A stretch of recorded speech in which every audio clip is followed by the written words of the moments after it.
iluminación sobre eso, porque yo sé que muchas personas no saben qué es eso de la reforma protestante, las olas y todos esos reformadores. No, para que te des una idea, hace algunos meses una hermana me dijo, hay una familia que quiere venir a la iglesia. Oh, qué bien, invítala, ya las invitó. Y en eso alguien le comentó de la iglesia de nosotros, a esta familia que iba a venir. Y ahí la hermana dijo, entonces, ¿qué? ¿Este domingo vamos? No, no voy a ir a esa iglesia, porque me dijeron que es una iglesia calvinista, y nosotros no vamos a ir ahí. Y no vinieron. Entonces la hermana se quedó así como entre 3 y 2, calvinista. Entonces no tiene nada que ver con esto, no se preocupe. Entonces, pues la verdad no es cierto, no somos calvinistas. Calvinista fue un gran teólogo, que yo respeto y admiro mucho, y tengo algunos libros de él, pero no somos calvinistas porque él bautizaba niños, él tenía otro concepto de la Santa Cena, él llegó a quemar herejes. Entonces nosotros no somos calvinistas. Entonces, pues no somos. Entonces muchas veces se preguntan, oiga, pero ¿qué denominación son ustedes? Bueno, allá afuera dice Iglesia Bíblica Palabra de Cristo, ¿no? Porque a mí la verdad no me gusta usar el término bíblico, porque todas las iglesias dicen que son bíblicas, todas dicen que son bíblicas. De hecho, el término bíblico está bien diluido. Yo no puedo decir que hay ciertas hermanas bíblicas con mis hermanas. La verdad que no. A Brian no le gusta, a Brian le gusta usar el término bíblico, perfecto, le gusta, ¿no? Yo, si me preguntan, yo soy reformado. Así. Usted, soy reformado, y punto, y se acabó. Y no lo sabes investigar. Entonces, bueno, vamos a orar para empezar y luego le explico un poquito más de lo que estamos viendo. Vamos a orar. Padre, gracias te damos por este tiempo, gracias por este hermoso clima que nos das, gracias por el privilegio de participar en el ministerio de la palabra. Señor, ayúdame, dame claridad, fidelidad sobre lo que vamos a ver el día de hoy, que sea lleno del Espíritu Santo, y te pido por todos nosotros para que veamos y entendamos la importancia del tema que vamos a tratar el día de hoy. Te damos gracias, Padre Santo, amén. Entonces comentaba que en el WhatsApp, pues aquí en México, y más para esta zona del norte, casi no sé qué es reforma protestante, ¿qué es eso? Para el centro sí se oye mucho, no se diga Europa, Estados Unidos, esto es un furor. Toda la vida ha sido allá. Allá reformado es algo que se deleita, es como el buen vino, allá sí, allá saben, aquí en México no. Tristemente estamos muy atrasados aún en esto. Entonces, ¿qué es la reforma? Bueno, como ustedes bien saben, por el año 320 y tantos y pico, Constantino el emperador oficializa, ¿sabes qué? El cristianismo va a ser la religión oficial. Y ahí se echó a perder todo, porque lo hizo oficial. Entonces cualquiera podía ser sacerdote, pastor, tú eres, ok, tú haces esto. Entonces se distorsionó completamente el cristianismo, y de ahí surge el catolicismo, se le cambia el nombre. Una porquería de religión. Se distorsionó todo. Cualquier pagano podría ser sacerdote, cualquier pagano podría ser pastor. La liturgia se distorsionó completamente y se sincretizó las costumbres paganas con el cristianismo, y es lo que tenemos el día de hoy como catolicismo, que el día de hoy lo aceptamos porque, como parte de la cultura, porque ahora aquí crecemos con ello. Entonces pasan como 1000 años, es un montón, es un montón, donde nada más se escuchaba la misa en latín, y la gente pues no hablaba latín. Entonces, ¿qué es esto? Entonces pasaban los años, y la gente moría y se iba al infierno, porque no escuchaban el evangelio. Le llaman los 1000 años de oscurantismo. Si ustedes vieron en el WhatsApp que puse ayer, una frase de los reformadores, cuando yo tenía mi librería cristiana, era mi frase que tenía allá arriba, decía post tenebras lux, después de las tinieblas luz. Después de las tinieblas viene la luz es el evangelio.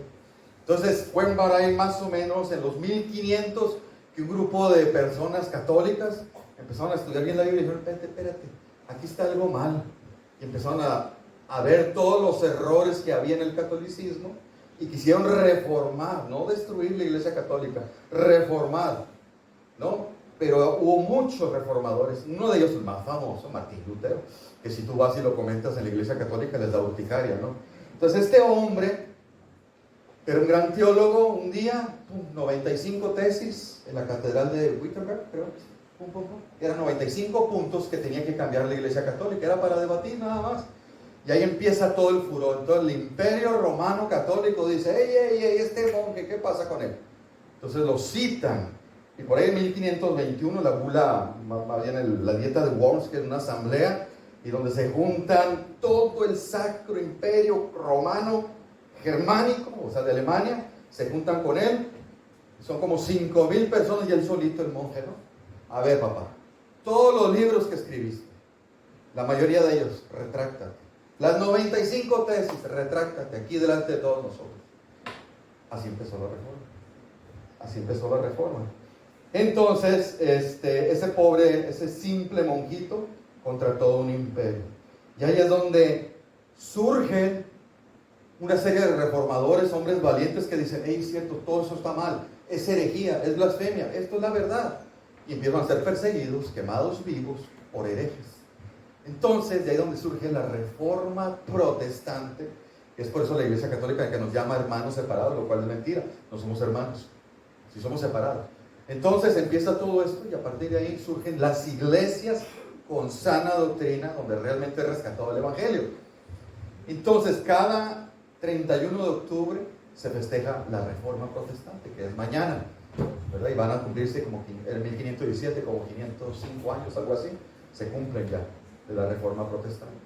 Entonces, toda esa doctrina sana es la que se rescató y que estaba con Jesucristo, con los apóstolos y los primeros padres de la iglesia. Es la misma, solamente que durante 1000 años se perdió por culpa del catolicismo. Y el día de hoy siguen con estas cosas todavía, ¿verdad? Entonces, si me pregunto, yo soy cristiano, ¿de cuál? Reformado. Así es fácil. Entonces, mira, parte de lo que le molestó a Lutero una vez que fue a Roma y pensó que iba a ir a encontrar lo maravilloso, y encontró que para poder hacer la catedral de San Pedro, pues había mucho dinero. Entonces el imperio pues estaba escaso de fondos. ¿Cómo le hacemos? Como la plebe es ignorante, no sabe, le vamos a decir, paga indulgencias. ¿Qué es indulgencia? ¿Sabes qué?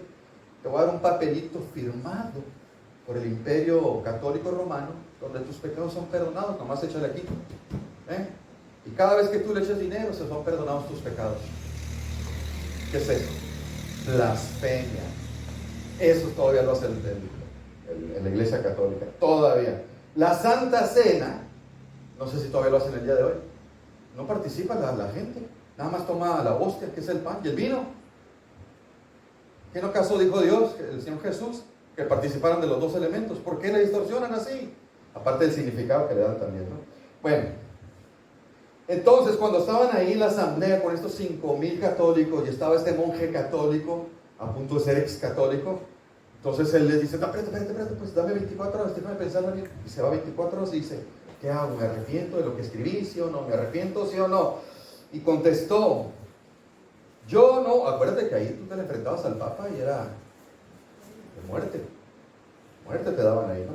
Yo no puedo someter mi fe al Papa, a los concilios, porque está tan claro como el día que ellos han errado continuamente y se han contradicho a sí mismos, obvio, a menos que yo sea convencido por el testimonio de las Escrituras o por razones evidentes, me mantengo firme en las Escrituras por mí adoptadas.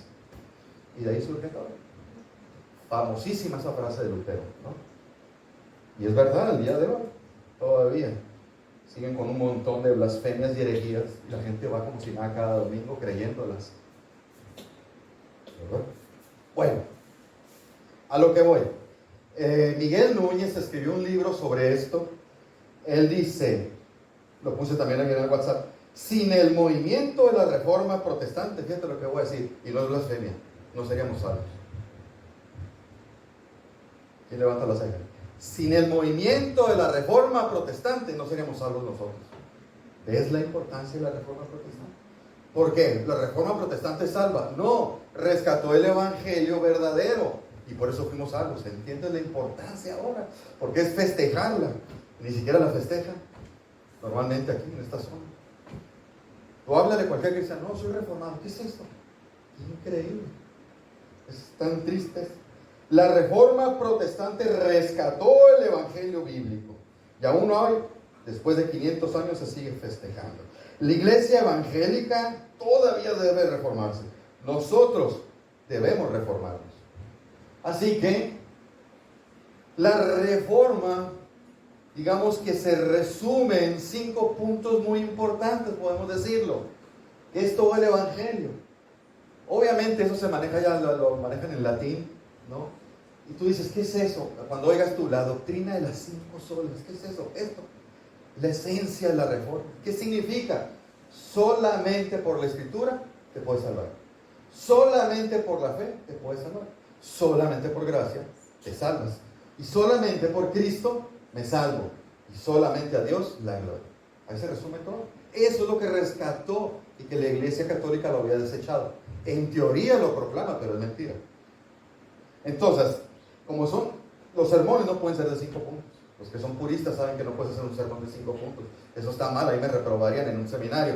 Pero lo tengo que hacer porque no tengo, el otro domingo no me toca predicar. Entonces, sí, pues viene Brian, entonces le toca a él. Y dije, bueno, ni modo, voy a hacerlo rapidito. Así que escuchen rápido para no entretenerme tanto. Vamos a ver el primero. Solo escritura. ¿Qué significa eso? Este principio, solo escritura, ¿eso es lo que sostiene el evangelio o se cae? Si tú no crees en este principio, has desechado el evangelio verdadero. Fíjate qué grave acusación estoy haciendo. ¿Sí? La centralidad de la palabra se obtuvo gracias a Roma. Es más, y gracias a la reforma, perdón. Es más, el día de hoy un distintivo, no es ley, un distintivo de una iglesia sana, ¿sabes cuál es? El púlpito. ¿Hay púlpito en el centro o no? O lo que está en el centro es el equipo de alabanza. ¿Qué es? Entonces la reforma rescató y esto viene siendo un símbolo de la palabra. La exaltación del púlpito. No es que esto sea maravilloso ni nada, no. Sino lo que significa. Aquí significa proclamación de la palabra de verdad. La reforma vino a rescatar eso. ¿Sí? Es un símbolo el día de hoy.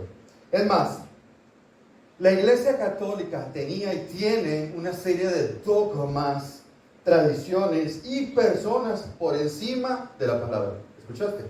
Es decir, que ella enseña cosas que hay más importante y de más valor que esto. Si el Papa dice ven y aquí dice A, hay que hacérselo a B. Si esta tradición tenemos lustros haciéndola, milenios, y aquí dice que no, hay que hacerlo. Eso hace la Iglesia Católica. Cristo cuando vino le denunció a la gente, ¿sí sabías? No sé si lo puse, lo voy a leer. Marcos 7:13. Acusa a los judíos y les dice, ustedes invalidan la palabra de Dios con su tradición. Las tradiciones no son malas, pero si van en contra de la palabra o sobre la palabra están mal. ¿Sí? El día de hoy hay congregaciones que ponen reglas, dogmas y tradiciones por fuera o por encima de la palabra. Eso es tremendo. Mira lo que dice ahí. Para que sepas cómo debes conducirte en la casa de Dios, que es la iglesia. Que debe ser columna y sostén de la verdad. Aquí está el principio de la escritura. Si yo me desvío, ya no soy sostén de la verdad. Fíjate la responsabilidad tan grande que nos ha dejado el Señor. Entonces yo no puedo cambiar lo que dice aquí. Es la manera en que yo sostengo la verdad. Enseñando la sana doctrina. El principio de sola escritura. Si yo no enseño esto, si la gente no entiende eso, si la gente no cree eso, yo dejo de ser eso. Ay, le moví. Espérame, ¿cuál era? El 3. Es que lo estuve moviendo. Ahí está, yo dejo de ser columna y sostén. ¿Está yendo la luz?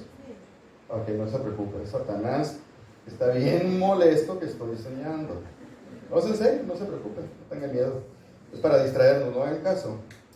Entonces, en el momento que yo distorsiono, diluyo o enseño error de esto, pierdo el principio de sola escritura.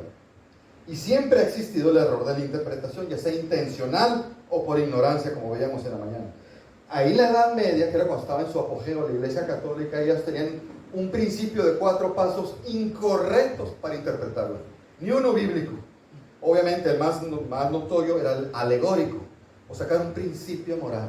Ah, Moisés fue manso, todos debemos ser mansos como Moisés. No enseña eso la palabra, no es cierto. El día de hoy hay gente que sigue haciendo eso en las escuelas de niños, ¿sí se fijan? Enseñan principios morales en vez de principios bíblicos. Parece muy similar, pero a veces las hermanas empiezan a desviar por ahí. No digo esta iglesia, aclaro, no digo esta iglesia. ¿Sí? Fíjate, recuerdo que una persona, cuando recién llegué a Cristo, que hoy es líder de una iglesia, me dijo, el cordón, de una voz así, el cordón rojo en ese pasaje, Antonio, representa, ahí la prostituta de Rahab, representa a Cristo. ¿Dónde dice? Y la gente, wow, he leído la Biblia muchas veces y no había descubierto esa verdad, porque no es verdad. Ese cordón rojo no representa nada de Cristo, eso es alegoría, y a la gente le fascina. El pasaje una vez, el primer sermón que hice hace como 15 años, no me lo corrigieron y yo, donde está el pasaje donde Cristo entra con los discípulos y que está la tormenta. Entonces yo les dije, esa barca es Cristo que te protege y las tempestades son los problemas de tu vida. No es cierto, ese pasaje no enseña eso. Y ya te estuve a punto de predicarlo, gracias a Dios no lo hice. Y no me corrigieron. Y estaba en una iglesia supuestamente bíblica, para que veas. Goliat, un último sermón que escuché en una iglesia. Goliat representa los grandes problemas en tu caminar. Tú eres el David, tiras tu onda a los problemas grandes de la vida. Es cierto, eso, patrañas, pero se oye bien bonito. La resurrección de Lázaro representa el rapto de los creyentes. Falso. ¿Te fijas qué fácil es errar? Ahí se pierde la sola escritura con ese tipo de distorsión. Por eso nosotros hacemos mucha énfasis, sana doctrina, sana doctrina. Hay gente que se enfada, pero es que sin sana doctrina se pierde todo esto. Mira, qué advertencia. Procura con diligencia presentarte a Dios aprobado como un obrero que no tiene que avergonzarse. ¿Por qué no tiene de qué avergonzarse? Esa palabra, traza, es como el curtidor que agarra la piel y no va a desperdiciar nada y agarra el cuchillo filoso bien milimétricamente. Voy a cortar este cuero para que no se desperdicie nada. Bueno, así vas a analizar la palabra bien. ¿Qué dice el griego? ¿Qué dice el hebreo? ¿Qué significa? ¿Qué quiso decir el Espíritu Santo? No, como me han dicho, hermano, para mí ese pasaje significa eso. ¿Cómo que para ti? ¿Qué significa? No para ti. Hay una sola interpretación, una sola. Todas las demás están mal, una sola. El Espíritu Santo le escribió con una sola interpretación. ¿Me explico? ¿Entiendes qué importante es esto? La sola escritura. Entonces, cuando decimos, a lo mejor todavía no aclaro mucho el principio de sola escritura. Cuando digo sola escritura significa que las sagradas escrituras, y cuando digo sagradas escrituras digo canónicas, y cuando digo canónicas me refiero a esta Biblia, porque los mormones tienen su Biblia, los testigos de Jehová tienen su Biblia y están alteradas, los católicos tienen su Biblia, pero tienen 9 libros que no son canónicos. Eso es un insulto gravísimo, meterle 9 libros aquí en el Antiguo Testamento y decir esto lo dijo Dios. Wow, a mí me daría miedo ser católico. En el Apocalipsis tiene una advertencia, el que le quite o le ponga, hay maldición. Eso es tremendo. Entonces estoy refiriéndome a esto nomás, lo canónico, lo inspirado por el Espíritu Santo, a eso. Eso quiere decir que esto, el principio de sola escritura, quiere decir que esto es lo que usa Dios para salvar a las personas. Qué tremendo, ¿no? Ahora, tiene varias implicaciones. También el sola escritura me está diciendo, me quiero llevar tiempo para según yo eran 10 minutos por punto, ya llevo 18. Híjole, bueno, me voy a brincar, mira, para ir más rápido. Mira, habiendo oído la palabra de verdad, es esto, el evangelio de nuestra salvación, habiendo creído en él, fuiste sellados con el Espíritu Santo para... ¿El evangelio de qué dice? De vuestra salvación. ¿Cuál es el evangelio? Aquí está el principio de sola escritura. Solamente por esto es que la gente se puede salvar. Fíjate que a veces se entiende la explicación. Quiere decir que alguien se puede salvar por una visión, porque sentí en mi corazón aquí que Dios me hablaba, porque vi algo. No, nada, absolutamente nada de eso. Todo eso es falso. Nunca en el Nuevo Testamento y a partir de ahora Dios salva sin esto. Nadie puede ser salvo. tuve un sueño y sentí que anoche el Señor... Comiste de más. No, es que cuando estaban las alabanzas tuve una imagen. Nada. Esto es lo que usa el Señor para salvar. La fe viene por el oír la palabra. ¿Sí? Yo sé que es duro y así. Por eso Pablo dice, yo no me avergüenzo.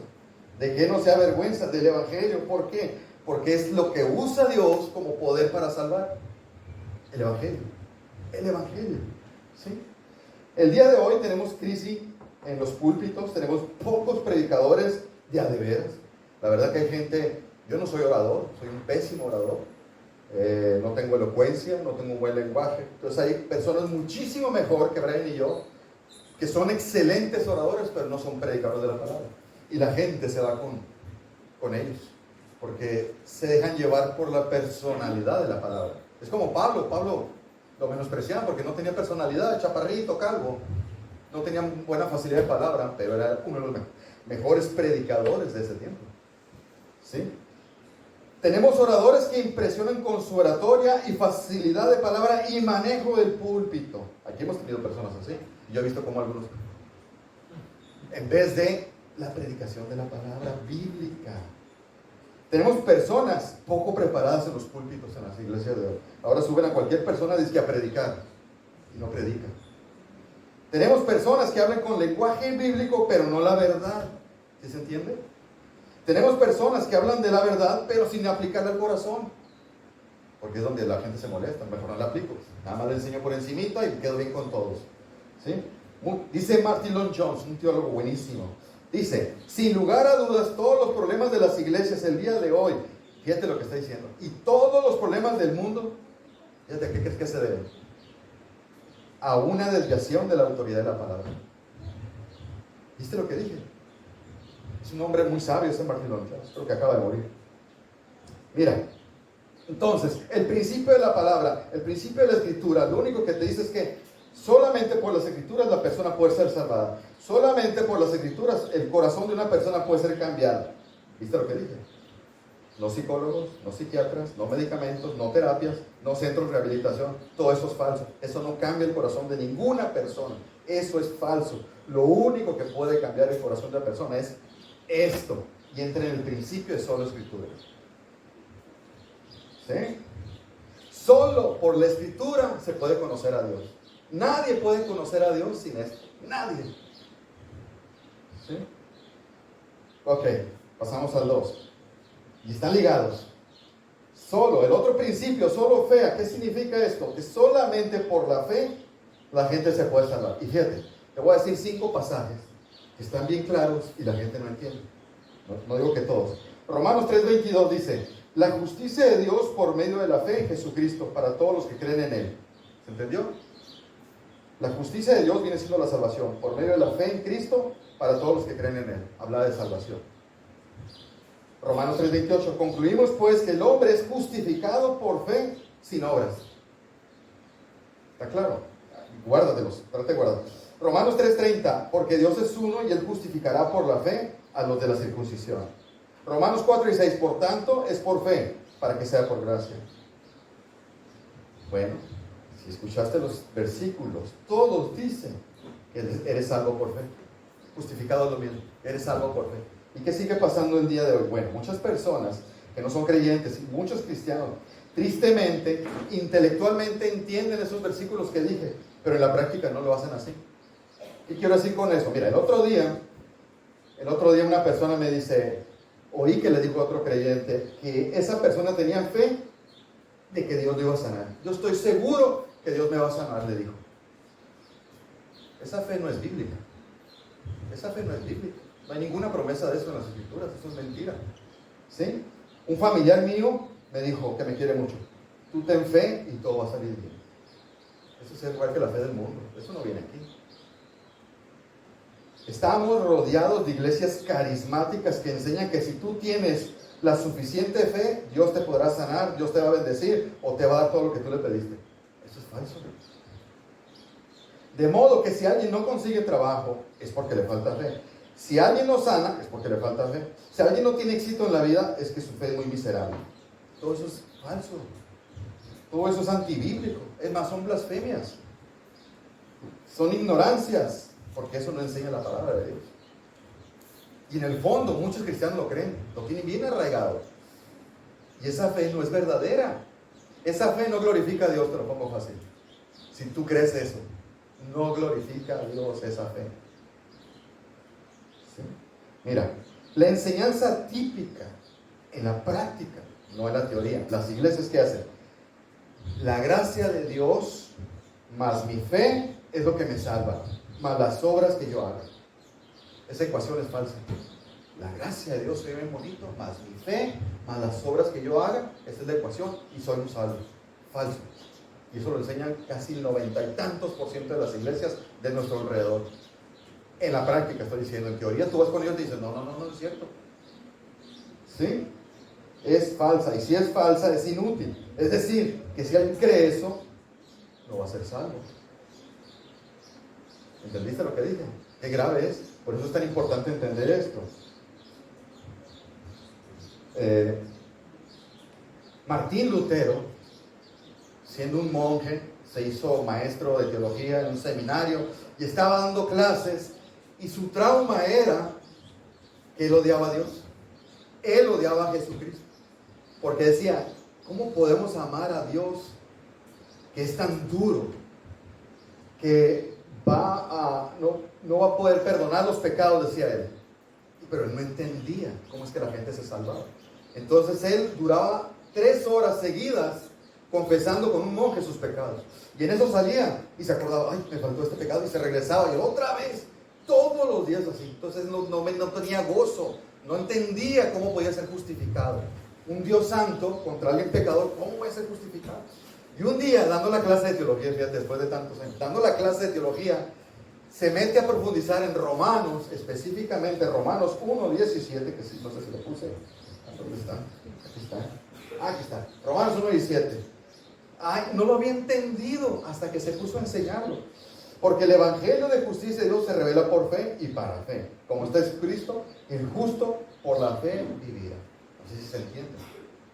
Aquí no entra nada del ser humano. Aquí el ser humano es pasivo, pero él no entendía eso. Y es lo que muchas iglesias no entienden, que somos pasivos en la universidad, en la salvación, bueno, también a veces, ¿no? Sí, en la salvación. Mira, Lutero pronunció estas palabras: finalmente, meditando día y noche por la misericordia de Dios, yo comencé a entender que la justicia de Dios es aquella a través de la cual el justo vive como un regalo de Dios por fe. Con esto yo me sentí como si yo hubiera nacido de nuevo por completo y que hubieras entrado al paraíso mismo a través de las puertas que habían sido ampliamente. Ahí nació usted, porque tuvo el entendimiento del verdadero evangelio. Con esta frase nada más. ¿Sí? Y el día de hoy hay gente que todavía no. ¿Sabes qué hace el día de hoy la gente? Hace un balance y saca lo que le llaman justicia propia. Bueno, en toda mi vida hice todos estos errores, la regué mucho, y aquí están todas mis cosas malas, pero aquí están todas mis cosas buenas, que son más. Entonces, por justicia propia, pues me voy al cielo. Está bien fácil, ¿no? Pues levanta esto en la balanza, pesa más lo bueno que lo malo. Obvio me voy al cielo. La justicia de Dios no opera así. No opera así. Y el día de hoy te lo enseñan que así es en todo el mundo. ¿Sí? A mí me enseñaron de niño, pórtate bien y te vas a ir con Dios. Pórtate bien. ¿Quién se puede portar bien? Nadie se puede portar bien. ¿Sí? Los funerales, yo sufro cada vez que voy a un funeral que no es cristiano, porque siempre escuchas ahí, gracias a Dios ya está descansando. Y no es cierto. Empieza el tormento de esa persona. Qué cosa tan grave decir eso, ¿eh? Pero políticamente eso es muy bonito. Pero es una blasfemia, es mentira. ¿Sí? Por eso es tan grave el concepto de justicia propia. Nadie debemos desarrollar el concepto de justicia propia porque no lo tenemos. ¿Sí? Mira, Proverbios 30:12 se lo voy a leer. Hay generación limpia en su propia opinión, dice Dios. O sea, hay gente que se cree que es buena en su propia opinión. Pero dice Dios, si bien no ha limpiado su inmundicia. O sea, nadie puede quitar la inmundicia que tenemos. Nadie. Mira lo que dice Gálatas. De manera que la ley ha sido nuestro ayo para llevarnos a Cristo, a fin de que fuéramos justificados. Eso es lo que no entendía la gente. La gente se enojaba con la ley de Dios porque nadie puede cumplir la ley de Dios. Nadie puede cumplir. Pero los israelitas creían que la cumplían y se sentían muy justos. Se sentían muy buenos. Por eso dice, ¿tú has adulterado? Jamás. Jamás he estado con una mujer. Pero no entendían la ley, que la ley era espiritual. Le hablaba adulterado, no físicamente. Te estoy hablando adulterado de aquí. Nunca has adulterado. Nunca has visto a una mujer con deseo. Entonces ya adulteraste. Entonces ya violaste la ley. Entonces, así como eso, toda la ley no la espiritualizaban ellos, sino la hacían nada más lo ceremonial, lo que realmente aplicaban en su vida diaria. Y ellos decían, soy bueno, soy justo delante de Dios. Le dice Jesús, no es cierto. La ley, yo se las di para que se dieran cuenta. No puedo cumplir, Señor. No puedo cumplir. Así que necesito un ayo, o sea, alguien que me guíe a un Salvador. Para eso les dio la ley. Y lo que hicieron ellos al revés. La cumplo. Soy bueno, me voy al cielo. No es cierto. Nadie puede cumplir la ley. Por eso ocupamos un Salvador. La palabra Jesús significa Salvador de pecados. Eso es lo que es. Por eso la gente que tiene un ápice de concepto bueno de sí mismo son los que no se acercan a Dios. Son los más difíciles de evangelizar. La gente, por eso cuando Jesús vino, ¿con quién comía? ¿Con los fariseos? ¿Los escribas? Todos los... No, lo peor de la sociedad, las prostitutas, los rateros, los borrachos, los seguían a él. Porque esos eran los que sí sabían que estaban mal. Y los otros decían, yo estoy bien, ¿cuál es el problema? Yo no voy a ir al cielo. No.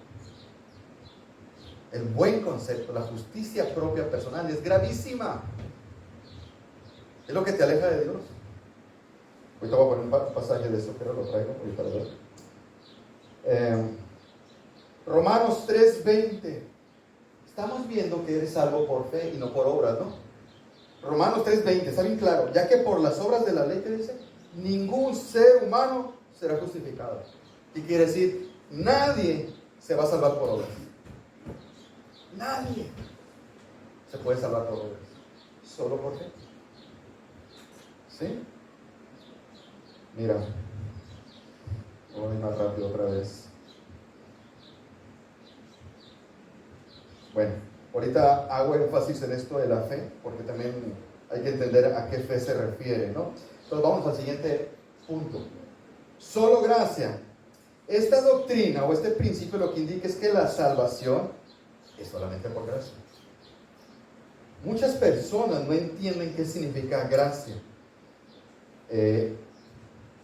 Si entendieran lo que literalmente la palabra significa, no tendrían problemas y no le añadirían obras ni tradiciones u otro aspecto a la salvación. Mira, los católicos piensan que los méritos de Cristo, o sea, todo lo bueno que hizo Cristo, se me imputa a mí, perfecto. Pero aparte, todas mis buenas acciones, se junta todo eso, ya la llevo, ¿no? Más que cumplan los sacramentos, que ellos tienen como 9 sacramentos. Eso es una falsedad, porque en la Biblia nomás vienen 2. Ellos le añaden otros 7 sacramentos. Blasfemia. Bueno, juntas todo eso y eres salvo. ¿Dónde está la gracia? ¿Me explico? No. Es más, ellos todavía se van a un extremo. Bueno, ese amigo ya se murió, ok, pero podemos hacer algo. Está en el purgatorio. La palabra purgatorio lo dice, está purgando los pecados. Haz tus méritos aquí y se le imputan a él. ¿Qué es eso? ¿Dónde viene eso? Y la gente fascinada. Tremendo, ¿no? La mayoría de las personas piensan que sí es la gracia de Dios, pero además de mis buenas obras, que son más que las malas, porque ellos creen que no son tan malas y que las personas buenas irán al cielo, ¿verdad? Entonces, gracia significa que tú eres pasivo, que no participaste en nada para salvarte. Gracia significa que todo lo hizo Dios, yo no hice nada. Eso se refiere. Simplemente soy un receptor, yo no actúo. Entonces, en el momento tú meditas, si tú te crees salvo, medita. ¿Por qué fuiste salvo? Si tú dices, yo soy salvo porque Dios me salvó y porque yo... ya empezamos, ¿no? Si tú, aparte de decir que Dios te salvó por gracia, porque tienes fe en Cristo, por algo le pones, ya tienes un problema muy serio en tu vida espiritual. ¿Sí? Se rompió, se estropeó todo. Fíjate, te voy a leer esto para que veas. Esto es la doctrina sana. Todo lo contrario que dije es la doctrina falsa. Fíjate lo que dice aquí Pablo, Romanos 16, 17, te lo voy a leer, no lo puse. Les ruego, ¿por qué rogará Pablo en esto? Hermanos, que se fijen en los que causan división y tropiezo en contra de la doctrina que nosotros les habéis enseñado. Y una orden, apártense de ellos, dígate. ¿Entiendes? Todo eso que te mencioné, que no va de acuerdo a estos principios, es falsa doctrina. ¿Y qué advierte aquí? Apártate de ellos. ¿Qué comunión tenemos nosotros con iglesias que no son sanas? El ministerio ninguno. ¿Por qué? Porque no puedes apoyar el error. Yo les digo cada vez, ¿a qué vas a esa iglesia? ¿A apoyar el error? Imagínate que tú me ves en una iglesia adventista. ¿Qué voy a hacer ahí yo? No, pero yo no creo nada en lo que hacen ahí. No le hace felicidad. El estar ahí es apoyar. Si no vas a predicar la palabra de Dios, salte. ¿Qué estás haciendo ahí? Eso es apoyar el error. Es como están violando a una señorita y hay cuatro personas violándola y llego yo y me pongo a un lado a ver. Te aseguro que si viene la policía me va a meter a la cárcel. ¿Pero qué hizo usted? No, yo no me estaba viendo y no intervino. No, entonces apoyaste. Tu presencia participó. ¿Me explico? Es lo mismo que si en una secta. Yo no voy a ninguna secta y si me invitan es para predicar, pero me van a correr a patadas, tenlo por seguro. Te aseguro que van a correr a patadas. ¿Sí? Para que vean lo importante de la sana doctrina y de estos principios. Ninguno de estos principios son enseñados en iglesias con sana doctrina. Ninguno. Que no tiene sana doctrina, perdón. Mira, Timoteo 1:3. Otra vez, te rogué que te quedaras en Éfeso, le dice Pablo a Timoteo cuando fui a Macedonia, para que ordenaras, fíjate lo que dice, ordenaras que algunos no enseñen diferente doctrina. Es más, la falsa doctrina está prohibida por Dios. Tremendo, ¿no? Entonces, ¿por qué la apoyas? Mira, entonces, volviendo al tema de que eres salvo solo por gracia. Aún los discípulos, cuando estaban siguiendo a Jesús, los 12 apóstoles, no entendían estos principios. Y un día, estando con ellos, platicando sobre el matrimonio y la salvación, en eso Pedro le dice, entonces, así como su cabeza no cabía, tenía que un conflicto intelectual espiritual, entonces, ¿quién podrá ser salvo? Le dice. Fíjate lo que contesta, así lo puse Ahí está. ¿Quién pues podrá ser salvo? Y mirándolo Jesús así como con autocompasión, dice, o sea, no han entendido después de esto, dice, mirando Jesús les dijo, para los hombres es imposible. ¿Ves? El hombre es pasivo. El hombre no participa absolutamente en nada en la salvación. Los 5 principios que estamos viendo el día de hoy, de eso se trata.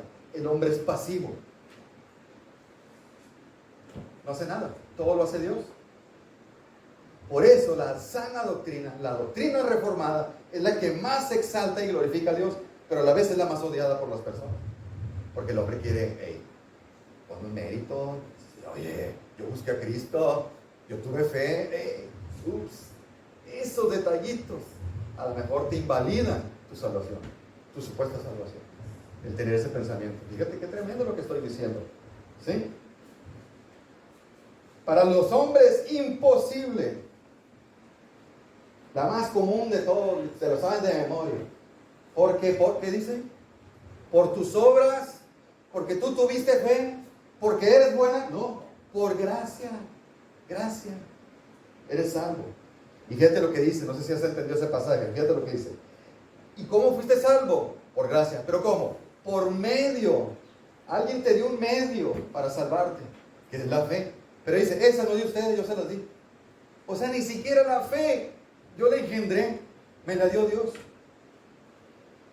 ¿Cómo es posible? Entonces, ¿cuál mérito tengo? ¿No? Es tremendo. Por eso, gracia. Otro ya más contundente. Siendo justificados, ¿qué dice? Gratuitamente. Por su gracia. Ahí está. Y si alguien no entiende y le quiere añadir, dice, si no es por gracia, si es por gracia ya no es obra, y si es de otra manera, ya no es gracia. La iglesia apostólica, que es uno de los grandes problemas que tenemos en el cristianismo el día de hoy, lo que es Sonora, Sinaloa, Baja California, ese sector creo de acá de Durango, que prácticamente tenemos como una mafia extendido ululan, no sé cómo se expanden tanto ellos, y lo digo así con el tono negativo porque son sectas, no son iglesias. Ellos enseñan esto. Sí, la salvación es por gracia, por fe en Cristo, es por la palabra, pero te tienes que bautizar. O sea, todo muy bonito su teología, pero al final te tienes que bautizar. Si no, no eres salvo. No sé cómo le hizo el ladrón de la cruz. Pobrecito, ¿no? Va a estar ahí engañado, porque no alcanzó a bautizarse. ¿Me explico? Y bien sutil esos pequeños detalles. Pero esos pequeños detalles destrozan tu proyecto de salvación. Si tú crees en obras, no eres salvo. Por eso es tan importante mi fe analizarla, mi certeza de qué creo en sí. Porque tu fe puede ser muy grande y sincera, pero errónea. Así de fácil. Sí, acuérdate, Mateo 7:21. Muchos me dirán, Señor, Señor, aquel día. Pero yo les voy a decir, hey, nunca te conocí. Oye, expulsé demonios. En tu nombre hice esto, en tu nombre hice lo otro. Sí, pero nunca te conocí. Porque tú confiaste en tus obras. Tú confiaste en tu fe. Hay gente que tiene fe en su propia fe. Fíjate qué tremendo. Es bien sutil, ¿no? Yo sí tengo mucha fe y yo confío en mi fe. Ah, caramba, entonces no confías en Dios, en tu fe. ¿Cómo que en tu fe? Yo no confío en mi fe. Acuérdense, le platiqué el domingo pasado. Me operaron y a los 3 días, ahí estaba yo hundido.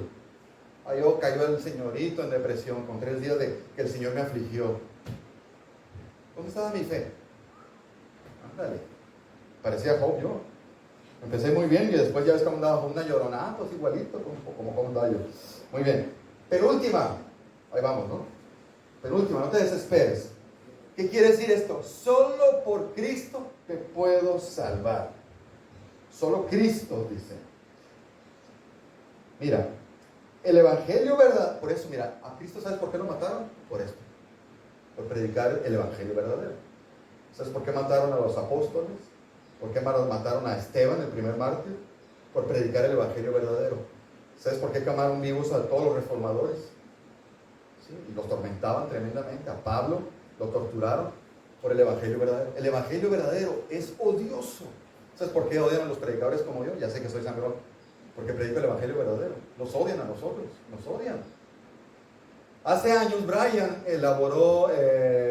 promocionó unas conferencias de esto. Bueno, las iglesias de Mochis boicotearon para que no fueran a oír esto. Iglesias famosísimas de allá, de renombre, de pastores muy guau. No vayan, esas enseñanzas no son de Dios. Tremendo, ¿no?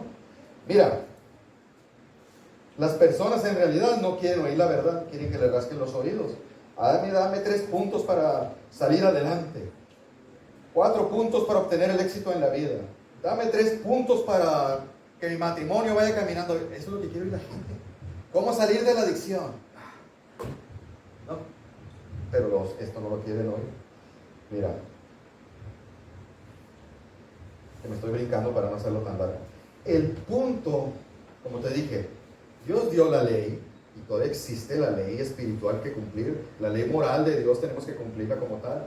¿Sí? Entonces, mucha gente, la que tiene justicia propia y que se cree bueno, es la que no se va a salvar.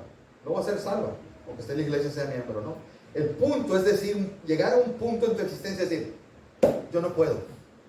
No puedo con las demandas de Dios. No puedo. Ocupo una ayuda. ¿Y quién es la ayuda que ocupas? Un salvador. Alguien que me salve porque no puedo. Entonces en ese momento es donde el ser humano por primera vez empieza realmente a doblar las piernitas y a clamar por un salvador. Es donde estamos diciendo, mira, lo está llamando Dios. Parece que sí. Hasta ese punto parece verdad. Pero hasta que él no llega a eso, no va a ser salvo. Porque puede que se desvíe y diga, sí, es que la Virgen me ayudó. La Madre Guadalupe, no, ya te desviaste por completo. No, es que a mí Mahoma me tocó el corazón. Wow, ya, te fuiste por otro lado. Horrible, vas directo al infierno. Muy espiritual, pero al infierno. Me explico, por eso es importante esta verdad, es a lo que voy. Mira lo que dice uno de los principios, los sermones más famosos de toda la Biblia es el famoso Sermón del Monte. ¿Sabes cómo empezó el Sermón del Monte? Bueno, hay 2 palabritas muy claras. Dice, bienaventurados los pobres de espíritu. ¿Sabes quiénes son esos? Los que no tienen autoestima. Ya es que en el mundo se enseña la autoestima.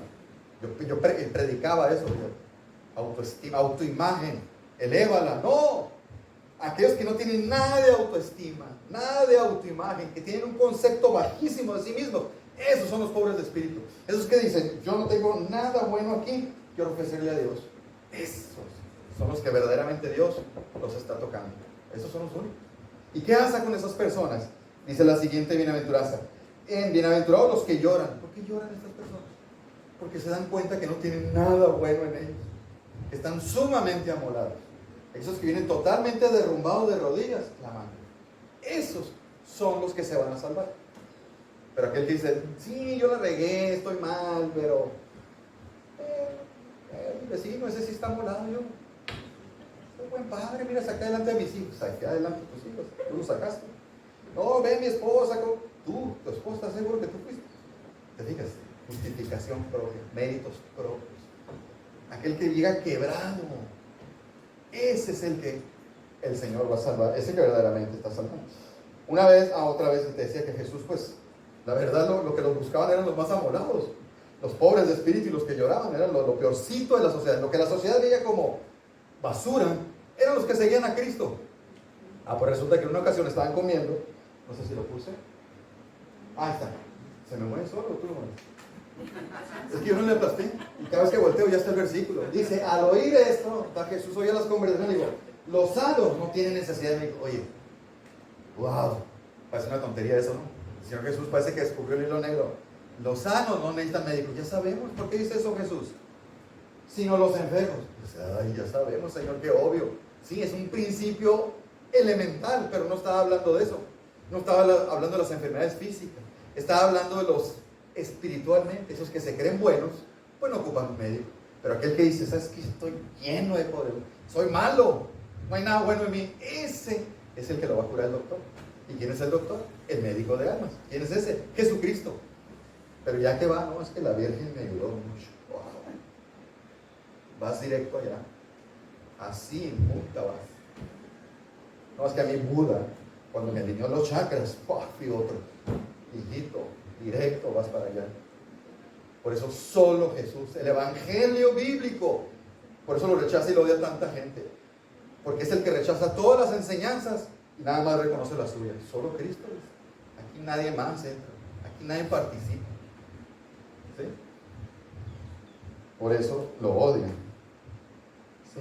Entonces, aquel que reconoce su cáncer espiritual que tengo en todo mi ADN. ¿Sí? Aún en los católicos, cuando bautizan, por ejemplo, los presbiterianos, yo siento mucho respeto por los presbiterianos. Mi yerno es presbiteriano, mi hija es presbiteriana. No estoy de acuerdo con sus doctrinas algunas, pero ellos bautizan niños en el sentido de que es como un pacto que entran a la congregación, nada más, no hay gracia, es todo, no pasa nada. Pero los católicos le dan gracia al niño para salvación. ¿Dónde se enseña eso? Para empezar, en la Biblia no se bautizan niños. Segundo, ¿dónde que se otorga esa gracia? ¿Dónde? Si es un solo ritual. Es más, a la gente se va al extremo y dice, y ya le tomaron los cuernitos al niño. ¿Cómo que le tomaron los cuernitos? Sigue siendo un tremendo pecador ese niño. ¿Sí? A ver si no se distorsiona esto que acabo de decir, porque una vez una persona escribió una carta y me acusó contra la iglesia de que yo enseñaba que los niños iban al infierno. Y no, los niños de cierta edad, la gracia de Dios los cubre cuando son muy pequeños. Pero cuando ya tienen un cierto raciocinio, ya no, ya ocupan un salvador. Ah, claro, que no van a decir, mira, hermano, dice que los niños van al infierno. No. Entonces, esa persona que realmente entiende que no tiene justicia propia, que no hay rectitud en él, que no es bueno y que el pecado mora en todo su esplendor en su ser, esa persona es la que la está llamando Dios. Y esa enfermedad, cuidado, fíjate, porque aún cristianos caen en la trampa, no puede ser curada por medios humanos. ¿Se entendió? Solamente por Cristo. Solamente. Entonces, ¿por qué me haces reformas morales? Haz reforma espiritual, no morales. ¿Se entiende la diferencia? ¿Por qué vas a grupos de autoayuda? ¿Por qué vas a terapias? ¿Por qué vas con psicólogos? ¿Por qué vas con psiquiatras y tomas medicamentos? ¿Por qué vas a centros de rehabilitación? Entonces, solo Cristo no es cierto. Es mentira, entonces no estás creyendo en esto. ¿Sí? Por eso te digo, una cosa es en la teoría y en la práctica, ¿cómo le hago? Antes de que existieran los centros de autoayuda, los medicamentos, los psiquiatras, los psicólogos, las terapias, ¿cómo se curaba a la gente? Los bipolares, los que, ¿cómo se llaman? Los niños hiperactivos, los esquizofrénicos, ¿cómo se curaban? ¿Con hierbas? No, si eran cristianos, con la palabra, con eso se curaban. Hubo una época de oro en el cristianismo, especialmente en Inglaterra y Estados Unidos, y ese grupo de creyentes se les llamó los puritanos, y les decían los doctores del alma, porque dominaban perfectamente esto, y lo aplicaban a los corazones pecadores, y los curaban de esos problemas. No digo que no existan enfermedades fisiológicas con ciertos nombres, aclaro, pero esas cuestiones que son de pecado, no necesito ir a eso que mencioné, no necesito ir, solo Cristo, solo Cristo, ¿sí? O cuando se le aparecían los endemoniados, o todas esas personas que tenían problemas fisiológicos, mentales y espirituales, ¿qué hacía Jesús? Aquí traigo la tarjetita de un psicólogo muy bueno, ve con él. Un psiquiatra, mira, cobra barato, ve con él. Obvio no, le daba la palabra, ¿verdad? Ok. Bueno, voy a brincar. Mira lo que dice. Estamos hablando más específicamente de la salvación. Entonces, ¿cómo me salvo? Porque hay un solo Dios, Padre, y un solo mediador. Ahí están los seres humanos perdidos, yéndose al infierno, y acá está Dios Padre. Esos son los que algunos nomás van a clamar, no hay nada bueno en mí y voy a llorar por mi pecado. Esos son los que Dios va a rescatar. ¿Cómo? Usando un mediador. ¿Quién? El Papa. No. La Virgen. No. Los santos. No. Las oraciones mías. No. Jesús. Jesús. Es el único mediador. ¿Sabes qué nombre se pone el Papa? Sumo Pontífice.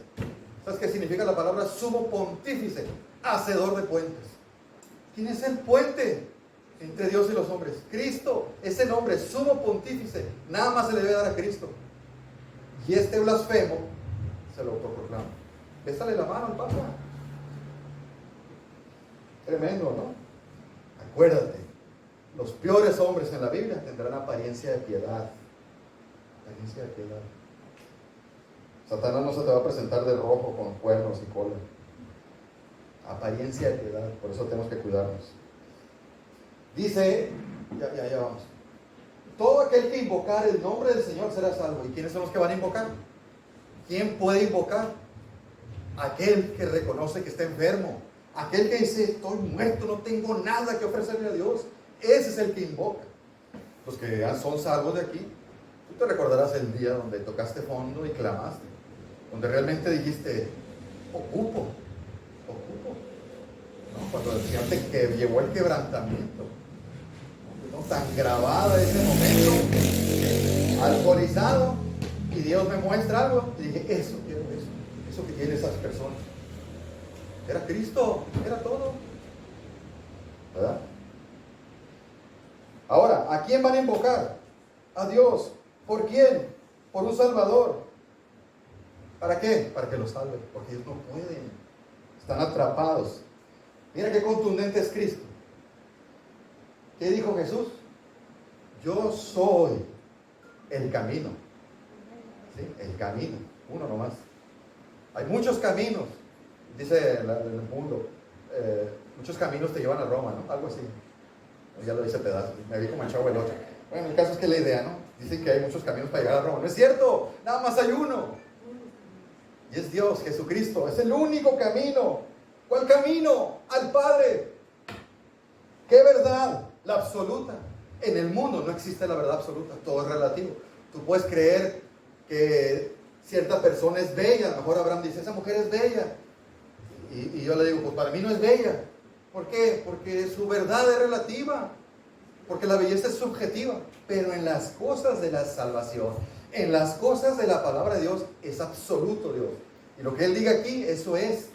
Y si aquí la ciencia dice A y la Biblia dice B, le vas a creer a la B. Porque quiere decir que la ciencia se equivocó. ¿Sí? ¿Cuál vida? La vida eterna. Nada más está ahí. ¿Sí? Último punto, ya me excedí. Bueno, el último, solo Dios la gloria. Esto es muy famoso, lo usan mucho los jóvenes cristianos para ponerlos en sus redes sociales. Lavi cada rato lo pone, trae camisetas, ¿no? Solo Dios la gloria y todo eso. Y está bien, pero mira, ¿qué tan importante es esto que dice Dios? Ok, aún en lo más básico, lo más elemental de tu diario vivir, me vas a dar gloria. ¿Qué es eso? Lo que comes y bebes. Aún en tu hora de comida, saciar tus necesidades más básicas, ahí me vas a dar gloria. Y no se refiere a que voy a orar por los alimentos y los voy a santificar. No, no. No tienes que orar, no es así un mandamiento, eso es legalismo. ¿Sí? Sino se refiere a la actitud que yo tengo aún en eso. ¿Sí? Y no me quiero meter en implicaciones porque tiene muchas implicaciones. Ahora, si Dios me pide que lo más básico de mi existir le dé gloria, ¿qué será en el trato con mis hijos? ¿Qué estás haciendo con tus hijos? ¿Lo estás guiando a Dios? ¿Cómo lo estás educando? Tu trabajo, ¿glorificas a Dios en tu trabajo? Para empezar, a lo mejor tu trabajo ni siquiera glorifica a Dios por el tipo de giro que es. Tu moralidad, cuando estás allá solo, tú solo, allá en la recámara, tú solo con tus pensamientos, ¿glorificas a Dios? Ahí donde nadie te ve ni te escucha. Ética, integridad en la iglesia, en el ministerio, en todo, en cada aspecto de mi existir, yo debería glorificar a Dios. Pero si yo no conozco a Dios, no lo puedo glorificar. Si yo no conozco esto, no lo puedo glorificar. ¿Me explico? Por eso, un no creyente no puede darle gloria a Dios. No puede. Por eso Dios, ¿qué pasa con el no creyente? ¿Cómo está Dios con el no creyente cada día? Airado, dice. Airado. Todos los días. Qué triste declaración. ¿Por qué? Porque esa persona vive para sí mismo y no le importa a esa persona. Él trata de ser bueno, no trata de darle gloria a Dios. Entonces todos los días lo ofende a Dios. Mira esto. Porque de Él, o sea, Dios, por Él y para Él son todas las cosas. ¿Y qué? A Él sea la gloria. O sea, yo todo lo que haga, piense, diga, o cualquier cosa de mi existencia, debería darle la gloria a Dios. Yo desde niño, desde los 11 hasta los 20 y tantos, me dediqué al ciclismo, según yo iba a ser mi profesión. Y la verdad, acumulé muchos trofeos, me fue bien, parece que tenía medio talento. Cuando me llego a ser creyente, y no es mérito, no me estoy exaltando, cuando me llego a ser creyente, lo primero que le digo a mi mamá, agárralos todos y tíralos. Y yo, viejito, que son recuerdos, que tu papá, que tus... Tíralos, porque yo no los gané para la gloria de Dios. A lo mejor si estoy muy ridículo, vas a decir, qué ridículo. Pero la verdad, yo todo lo hice con ego. Yo cuando triunfaba, volteaba a ver al otro y dije, ¿qué hubo? Te gané, papá. Sí, es que cuando en el deporte eso es lo que te enseñan, ¿no? La competitividad, te gané, soy mejor que tú. Eso, yo hice eso, yo entrenaba para ganar. Yo entrenaba para ser el mejor. Entonces, ¿está bien, está mal? Claro que está mal. Mira el ego así. Uf. Yo buscaba, salí en el periódico, no salí. Iba a recordarla. ¿Qué es eso? Ego. ¿Dónde leí la gloria a Dios? Nunca. Entonces, ¿para qué? Desechados. No sé dónde quedaron. No está mal ganar trofeos. El punto es tu motivación. ¿Me explico? Sí. Acuérdate, el ser humano, por naturaleza, somos egocéntricos. Queremos ser. ¿Qué hizo la serpiente con Eva? Era santa Eva. No tenía pecado. Le picó el orgullo. Lo que pasa es que Dios no quiere que seas como Él. Y la otra, o sea que si como voy a ser como Él, sí. Yo quiero ser Dios, dijo ella. Y comió. Y le dio al otro. Para que vean, el ego a lo que es. No, estamos aquí llenos de ego, de orgullo. ¿Sí? Satanás quiso igualarse a Dios, y ya ves. Entonces, en el momento que yo no entienda que la salvación soy pasivo, 100% pasivo, me estoy adueñando de cierto mérito. Y aunque sea el 1%, esa salvación ya no es verdadera y le estoy robando la gloria a Dios. Y robarle la gloria a Dios, ¿sabes qué es algo serio? No sé si lo puse aquí. Mira, todas esas personas que creen que pueden ser salvos porque cumplen ciertas demandas. Es que yo voy los domingos. Yo voy los domingos a la iglesia, hermano. Soy salvo. Yo no peco, hermano. Yo soy santo. Aquellos que cumplen con ciertos sacramentos. Yo me bauticé, hermano. que cumplen con cierta fe, con cierta cantidad de buenas obras, en el fondo están otorgándose mérito y gloria a ellos y le están robando a Dios. Mira lo que dice: este es mi nombre y a otro no daré mi gloria ni mi alabanza.